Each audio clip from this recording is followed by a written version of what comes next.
The Peninsula Symphony's November 4th and 5th concerts, featuring the Schumann Piano Concerto played by Conrad Tau and Bremer's Early Light, ends with another piece that, like the Schumann, is extraordinarily and uniquely personal.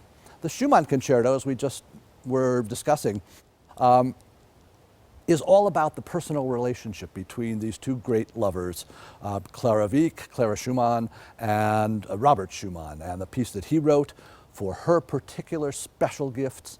And the next piece on the program, the concluding piece, is a piece by Edward Elgar, written just before the turn of the 20th century, just barely before the turn of the 20th century. And it also is one of the most uniquely personal pieces of music ever written.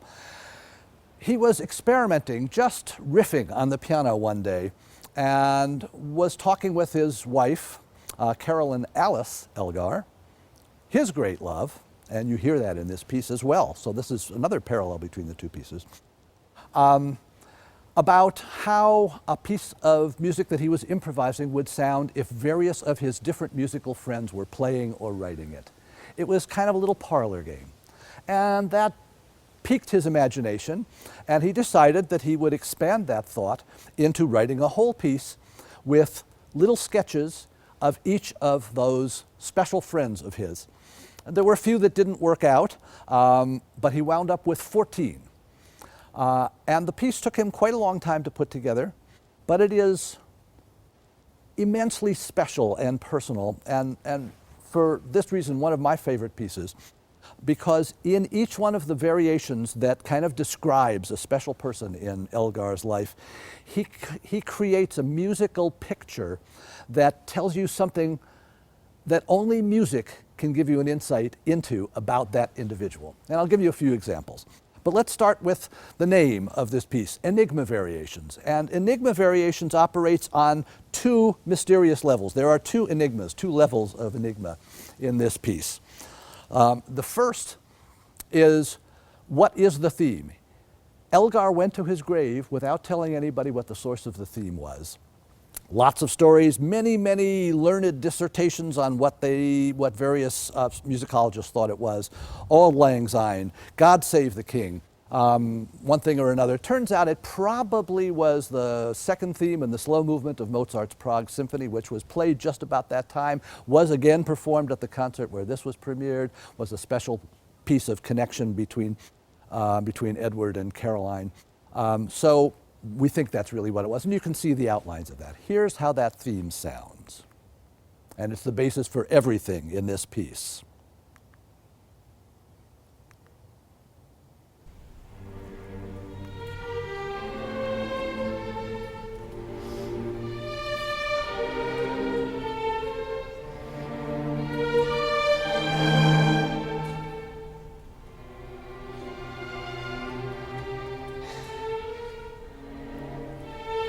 Sort of quizzical, sort of quiet, and very, very personal. And then there's more to that. So that's the basic theme, and that is the starting point for every piece, each one of the 14 variations, all about the various individuals. But let's start with the first variation, which is described, and here's the second enigma.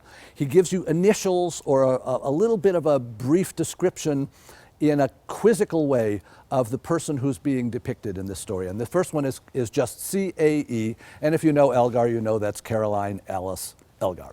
So here's a moment that tells you everything you need to know about their love story together. It starts off in this extremely quiet, intimate way, and then expands into this gigantic outburst of love.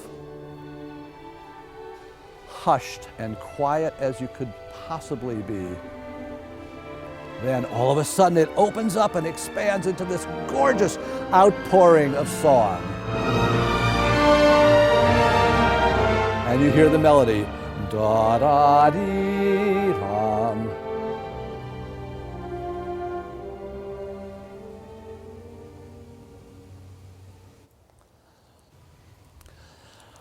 The next variation that I want to talk about is one called Nimrod. Here the enigma is, what is Nimrod? Who is Nimrod?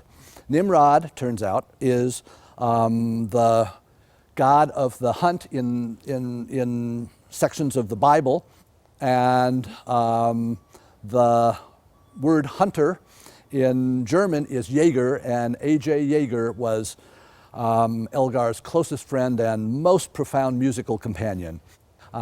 They talked about the slow movements of Beethoven as being the deepest, most profound musical statements in history. And they went on long walks describing and arguing over which was the greatest and what each one had to bring. And so the Nimrod variation has that, and here's the conclusion of this profoundly personal and deep slow movement.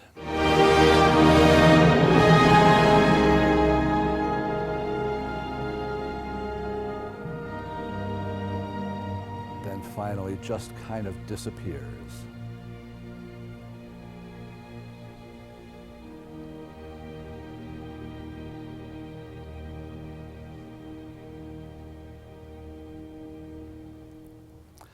Lastly, I want to describe one more. This is George Sinclair, and he was an organist.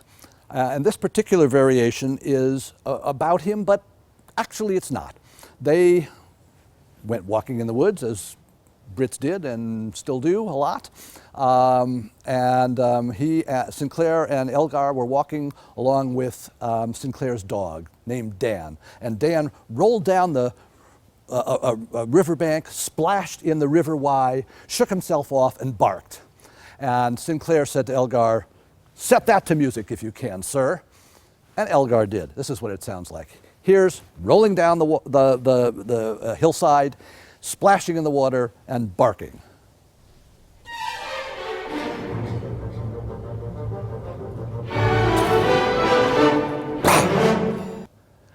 And he turned that into a whole variation. So this variation is not about Sinclair, but it's about his dog Dan.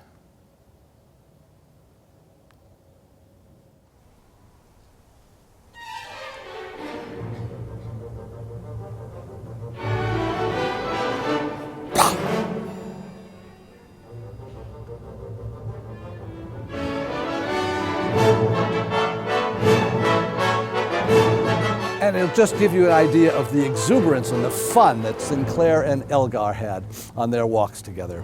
So, like all of the other variations, 14 in all, this variation has its own special personality. Some of them are funny, some of them are charming, some of them are deeply sad.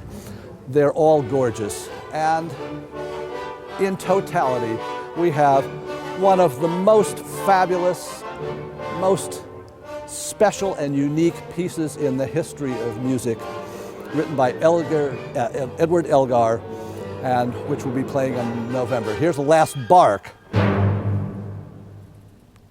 So we hope to see you at the concerts, November 4th at San Mateo Performing Arts Center and November 5th at Flint Center in Cupertino.